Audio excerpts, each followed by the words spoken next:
Здравствуйте. Hello and welcome to Russian language class. Before moving on, let's have a quick recap of the previous lesson. So, what did we learn in the previous lesson? We learnt the conjunctions and the conjunctive words which are used in the complex sentences, and the conjunctions are used to introduce the subordinate clause in a complex sentence. And what conjunction and conjunctive words we have used? We have seen the use of, or we have learned the use of conjunctions как, что, кто, когда, чтобы, зачем, потому что, поэтому, если, если бы, хотя, and so on. And we have already discussed their use and how do we use them. Subordinate clause.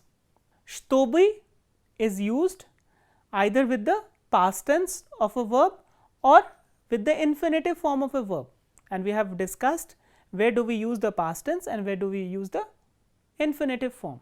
Zачем, zачем is what for, потому что is because, поэтому is therefore, если, the conjunction если is used to introduce the conditional clause. So, if there is a condition, then something will be done. Если бы is used in the subjunctive mode, and what is subjunctive mode? Which is to denote unreal conditions. Хотя, which means although, though, even though, and so on, is used to denote concessive outcome. And apart from these conjunctions, we have also learnt the use of katori in complex sentences. So, how do we use katori in the complex sentence? And we had learned that the katori changes its form in number, gender and case. The number and gender of katori depends on the noun which it denotes in the principal clause, whereas the case of katori depends on the verb of the subordinate clause. As you can see here, это его друг, от которого он получил письмо. Это его друг, от которого он получил письмо. So, this is his friend from whom he received a letter. As you can see, the gender and number of katori, which is masculine and singular, depends on the noun it denotes in the principal clause, drug, which is again singular and masculine. Whereas, the case of katori depends on the verb получить. Получить requires the question at kavo. So, at kavo means at and genitive case of the noun. That is why we have used the preposition at and then genitive case of the katori, which is katorava. So, this is about the previous lesson. Now, we will move on to the topics that we are discussing today.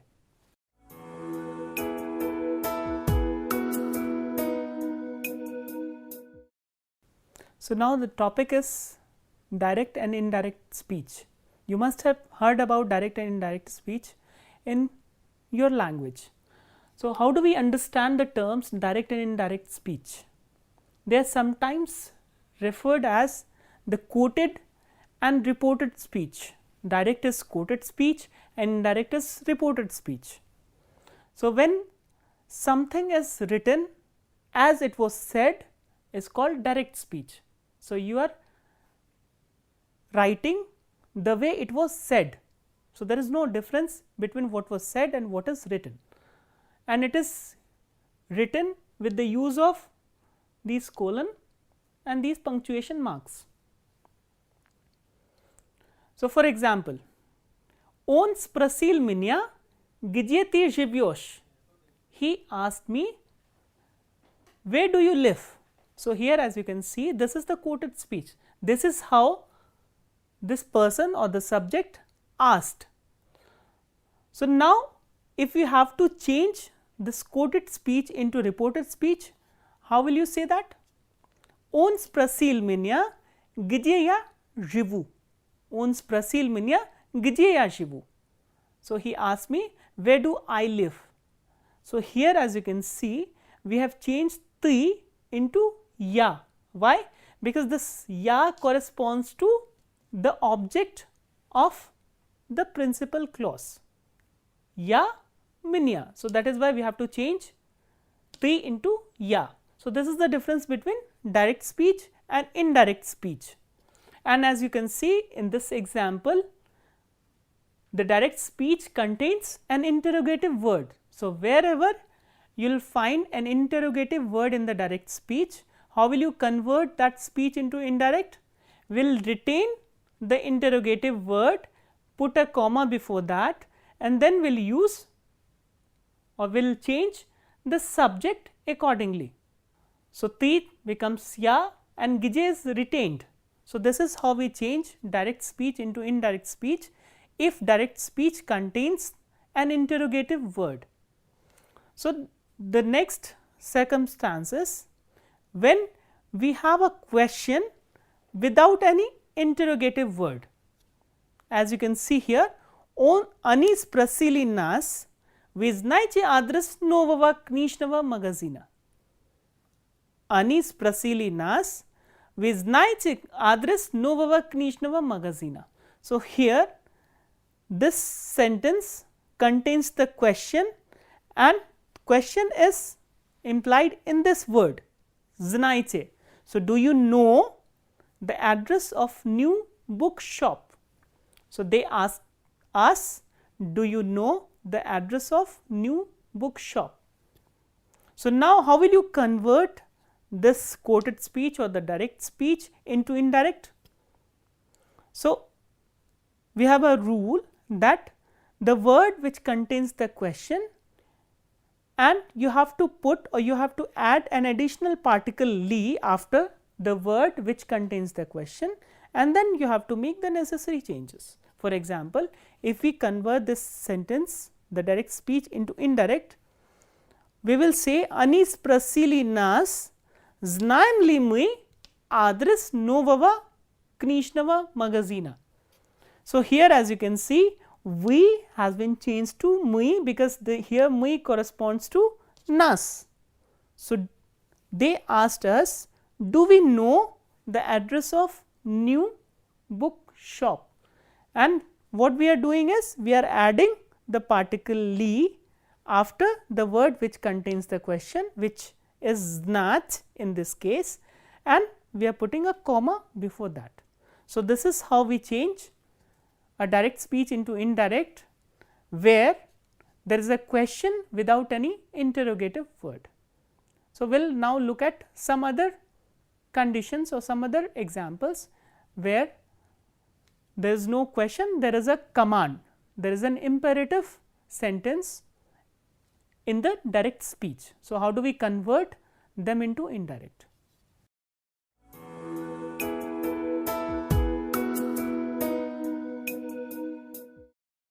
Now, we are discussing the ways in which the direct speech converted or changed into indirect speech. So, we have already discussed the interrogative direct speech. Now, we are discussing the imperative direct speech and the statements. So, if a direct speech contains a statement, how do we change them into indirect speech? So, let us look at the example. Мы сказали ему, завтра наши соседи уезжают в Delhi. We told him, tomorrow our neighbors are going to Delhi. So, here as you can see, the second sentence or the direct speech contains a statement. So, it is a statement, it does not have a question, it does not have an imperative sentence, it is just a statement. So, how do we change that statement into indirect speech? We are supposed to add shto, which is a conjunction in between, and that is how we are supposed to change the direct speech into indirect speech. So, let us look at how do we do that. Мы сказали ему, что завтра наши соседи уезжают в Delhi. So, we told them that tomorrow our neighbors are going to Delhi. So, what we are doing is, we are adding conjunction shto in between and changing the direct speech into indirect speech. So, this is how we change the statements. Now, let us move on to the imperative sentence. If the direct speech contains imperative sentence, how do we change that into indirect? For example, Pripadavachal skazal studiantu prachitai chekst pagurumche. The teacher asked the student, read the text louder. Pagurumche. So, it comes from the adverb gromka and the adjective gromki. So, the teacher asked the student, read the text louder. So, how we are going to change the imperative sentence into indirect speech? Pripadavachal skazal studiantu shtobi on prachital chekst pagurumche. So, here as you can see, we are adding the conjunction shtobi, and then we are changing the verb into past tense. So, from imperative form we are changing the verb into past tense, and then we are changing the direct speech into indirect speech. So, Pripadavachal skazal studiantu shtobi on prachital chekst pagurumche. The teacher asked the student so that he read the text louder. Why we are using prachital? We have already explained it before, that whenever the subject of the subordinate clause and the principal clause are different, then we use the verb in the past tense. So, this was about the direct and indirect speech. So, how do we convert the direct speech or quoted speech into reported speech or indirect speech? So, now we will move on to our another topic, the next topic.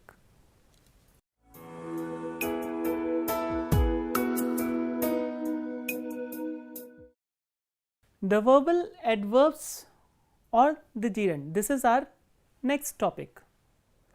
The verbal adverbs or the gerund denote the additional action, and they are derived from either perfective aspect of a verb or an imperfective aspect of a verb. When they are derived from imperfective aspect, they denote an additional action and simultaneous actions. So, additional action which is taking place simultaneously. For example, I have written here two sentences with two actions. So, the verbal adverbs denote an additional action. For example, I have written here two sentences with two verbs. Ya gulyal paparku, ya vstrechil druga. So, I was walking in a park and I met a friend. So, if we have to say these two sentences like this, while I was walking in a park, I met a friend. So, as you can see, these two actions are simultaneous in the sentence. So, how will you say that? So, we will use a verbal adverb which will be derived from the verb gulyach, and as you know that gulyach is an imperfective aspect. So, when we derive the verbal adverb from an imperfective aspect, it denotes the simultaneous action. Gulyaya paparku ya vstrechil druga. So, while taking a walk in a park, I met a friend. So, here as you can see, when we translate this sentence, we are saying that these two actions took place simultaneously. But when we derive the verbal adverb from a perfective aspect of a verb, then it does not denote the simultaneous actions. It denotes the action which has taken place before some other action. For example, I have written here two sentences, and in both the sentences I have used the perfective aspects. Ya prachital gazietu. I read a newspaper. And the second sentence, ya pashol buffet pazavtrakach. I went to the canteen to have breakfast. So, now if I have to say that after reading the newspaper, I went to the canteen to have my breakfast. So, here it sounds that the one action which is reading a newspaper is completed, and then we have started another action. So, in this case we will derive the verbal adverb from the perfective aspect. So, here prachitach is the verb. So, we will derive the verbal adverb from the verb prachitach. So, how do we use the verbal adverb here? Prachitaf gazietu ya pashulf bufyet pazaftragach. So, here prachitaf gazietu will mean after reading the newspaper, I went to have my breakfast at the canteen.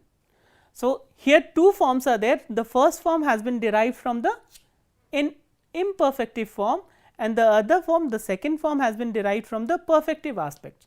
So, when it has been derived from the imperfective aspect, it denotes the simultaneous action, and if it is derived from the perfective aspect, it denotes the action which has been completed and other action has been started or is being done. Some more examples. So, the first one again from the imperfective aspect of the verb CGH. So, from CGH we derive the verbal adverb CGA. CGN jivane ye chitayu journal. So, while sitting on a couch, I am reading a journal or magazine. So, here these two actions are taking place simultaneously. Why? Because we are using the verbal adverb derived from the imperfective aspect. The next example we have is Pasmatref chilivisar mi sieli zanimatsa. Here pasmatref has been derived from the verb pasmatrech, which is the perfective aspect. So, it will denote an action which has been completed and we have moved on to another action. Pasmatref chilivisar, after watching television, mi sieli zanimatsa, we sat down to study. So, here as you can see, first action has been completed and the other one has started. So, now one more important thing is that this gulyaya paparku yavstrechil druga, this verbal adverb can be replaced with the subordinate clause introduced by kagda. For example, if you have to change this sentence into a complex sentence, how will you do that? Kagda ya gulyal paparku yavstrechil druga. So, this is one way we can change this sentence into a complex sentence introduced by Katori. So, here the subordinate clause kagda ya gulyal paparku is introduced by the word kagda, and the other way in which it can be done is to use the conjunction e in between, I mean between two sentences.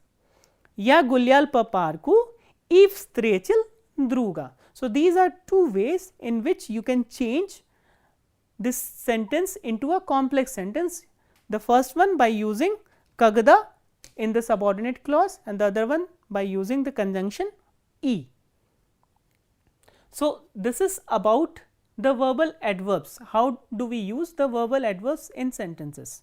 Now, the question comes, how do we form the verbal adverbs from the verbs? Since we have seen that we have gulyaya, here we are using ya and ya, here it has been derived from the perfective aspect, we are using va at the end, here again imperfective aspect, but we are using a single ya. So, how do we do that? That we will discuss in the next part.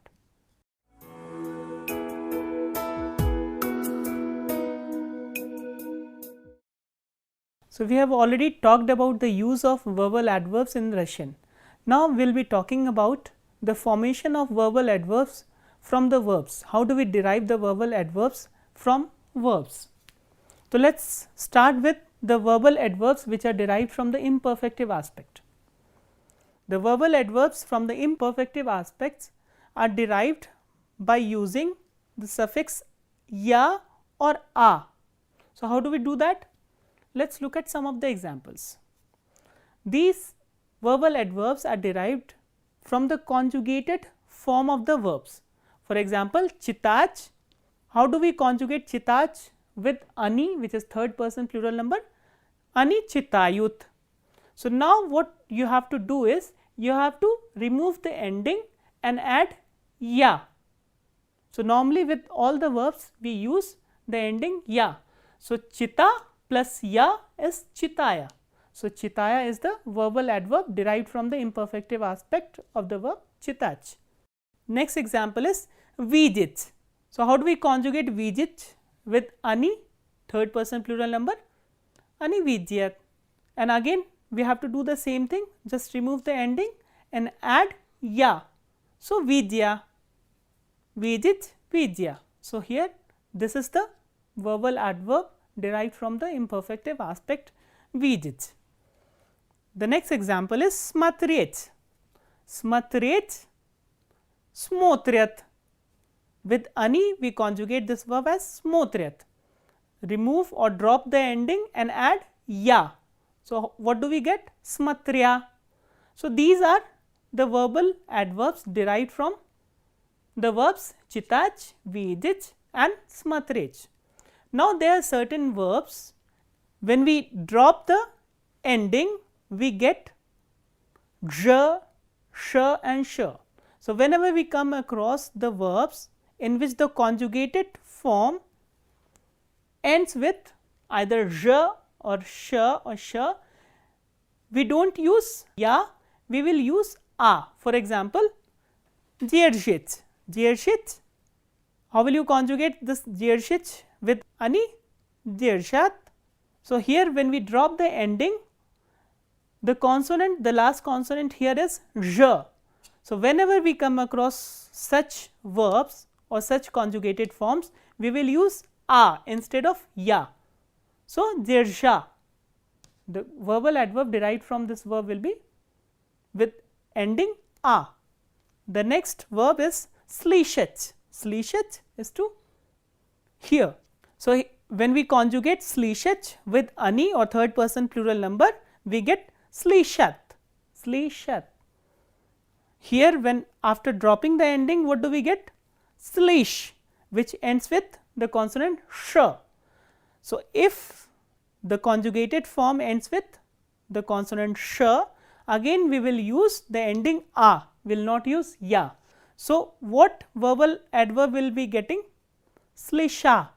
So, here again we are not using ya, we are using a. So, these are some of the rules by which we derive the verbal adverbs from the imperfective aspects.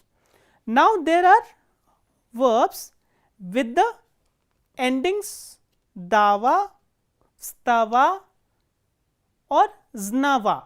For example, davach. Davach, when we drop the ta and soft sign, we get dava. Stavach, when we drop the ending stava, and when we drop the ending here ta and soft sign, we get uznava. So, if we get verbs like these, then the verbal adverbs are derived from the infinitive forms. So, from davach we have to derive the verbal adverb. From stavach, again it is an infinitive form, we have to derive the verbal adverb from the infinitive form, and uznavach we have to derive the verbal adverb from the infinitive form. So, how do we get that? Just drop the and soft sign and add ya. So, what do we get? Davaya, stavaya, uznavaya. So, as you can see, this is very simple. When we come across the verbs with dava, stava and uznava, we use ya as the ending, plus they are derived from the infinitive forms.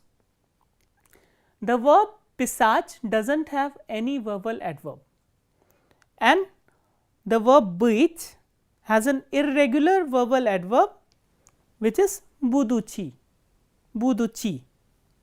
So, this you have to remember, because there is no rule under which you can explain the formation of this verbal adverb.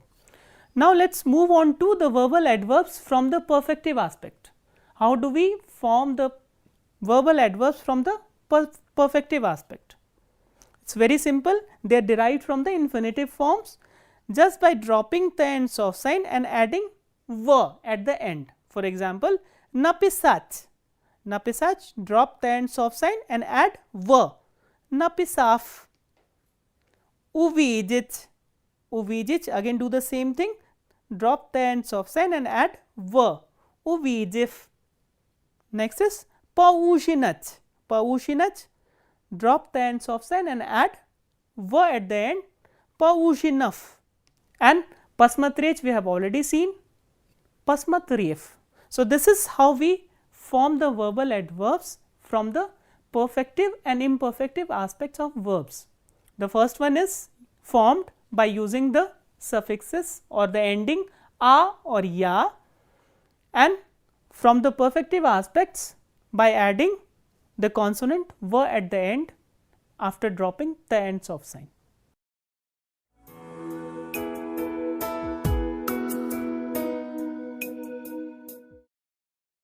We have already discussed the rules of changing direct speech into indirect speech. Now, we will try to convert some of the direct speech into indirect speech and see the use of the rules that we discussed earlier. I have written the direct speech first, and then we have converted or changed the direct speech into indirect speech using the rules that we have discussed. The first example is Alex Prasil Minya Kuda Vidioche.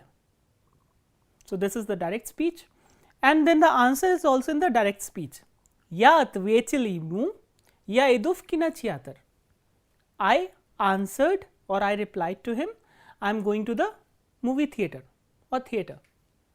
So, Oleg asked me, where are you going? And I replied to him, I am going to the theater. So, now how will you change this direct speech into indirect speech? We have learned that if direct speech has an interrogative word, then we have to retain the interrogative word and change the direct speech accordingly. So, Alex Prasil Minya Kuda ya idu. So, here Kuda has been retained and this V has been changed to ya. The next sentence is a statement. That is why we have to add an additional conjunction shto and change the direct speech into indirect speech. Ya atvechal yimu shto ya idufkina chiatar. I replied to him that I am going to the movie theater. Next example of direct speeches, Annas Prasila nas Vichitali sivodnishniu gazetu. Vichitali sivodnishniu gazetu. Anna asked us, did you read today's newspaper? Sivodnishnya is from the word sivodnya, which is today. So, did you read the today's newspaper?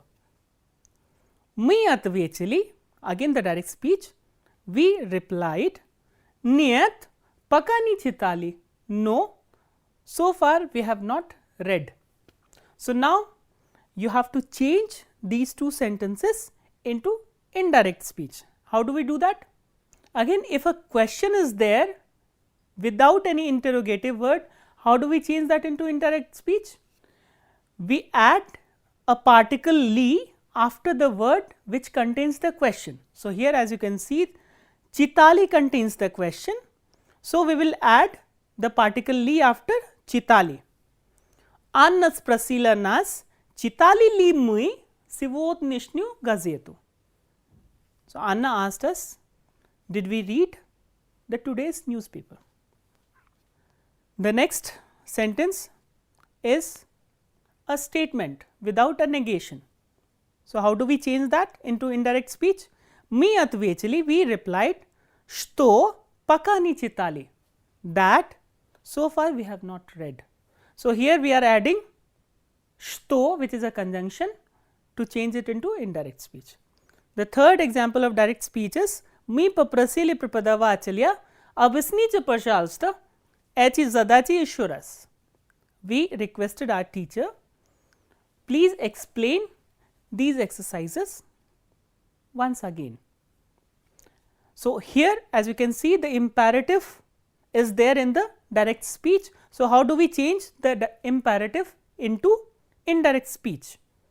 So, we use the conjunction shtobi and then the verb in the past tense. Mi paprasili pripadava achalya shtobi un abisnil echi zadachi ishuras.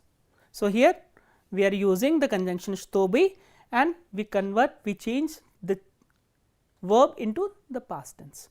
So, this is how we change the direct speech into indirect speech. So, with this I conclude the lesson here. So, what all we have learnt? We learned direct and indirect speech, and we have learned the verbal adverbs, their formation and their use. So, this is all for today. We will meet in the next class. Till then, spasiba, do svidaniya.